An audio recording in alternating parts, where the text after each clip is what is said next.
esse crédito meu, eu divido da adaptação junto com os dois, porque assim, é difícil, alguém falou aqui que agora eu não sei quem foi, você tem que entrar dentro desse narrador e tem que colocar coisas suas. Então quando eu traduzi, eu coloquei coisas minhas, pra pessoa que for ler, falar, entendi, entende? E aí ele chamou outro ator, e o outro ator estava longe, a gente falava, mas esse momento aqui, essa música, e aí ele não ia. Eu falei um dia pro Kiko, falei, Kiko, ele não vai fazer. Eu falei, por que você não faz? Aí eu insisti, aí ele leu, até que bateu, né? E a questão que ele falava era que não queria falar sobre suicídio e tal, só que eu falei pra ele, cara, essa peça, o tema é esse, obviamente. Né? Ontem eu estava assistindo lá, ele fala suicídio o tempo, e a palavra suicídio o tempo inteiro, mas é sobre, acho que esperança, sabe? Sobre como é que você consegue caminhar, né, com problemas de saúde mental, de depressão, o que você faz? Então, esse narrador criou uma lista, o que as outras pessoas fazem, né, tipo, para lidar. Pessoas que talvez às vezes não tenham nem acesso a ter um tratamento psicológico, né? Pra gente falar, tem que estar com o psicológico em dia, tem que estar... Mas tem gente que não tem condições. Então, assim, pra mim, foi isso, assim. E aí ele foi lendo e viu que realmente não era sobre exatamente isso, entende? Era sobre continuar, assim. E acontece uma coisa também... que quando a gente ensinou em 2019, a ideia, os temas centrais, né? Depressão e suicídio. Depois dessa conversa com o Diego, é muito difícil para mim falar que o tema da peça é depressão e suicídio. Eu sempre falo que é uma peça sobre esperança, sobre as coisas boas da vida. Valorizar e prestar atenção às pequenas coisas maravilhosas que cercam o nosso dia a dia. São muito simples. O cheiro de café, uma borboleta azul que passa, um dia de sol. São coisas que estão no nosso dia a dia, mas a gente não presta muita atenção.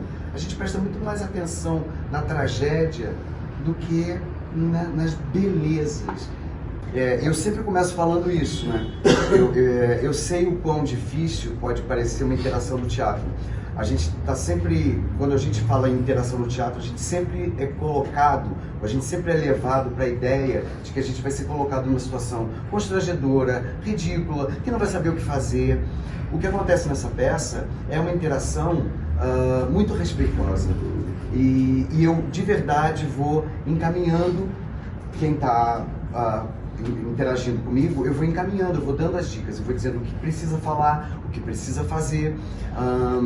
E eu acho que se é que existe algum segredo, eu não sei se existe esse segredo, mas se existisse alguma definição para isso, eu diria que eu me coloco muito aberto e eu ofereço o acolhimento. Então, eu acho que essa é a ferramenta.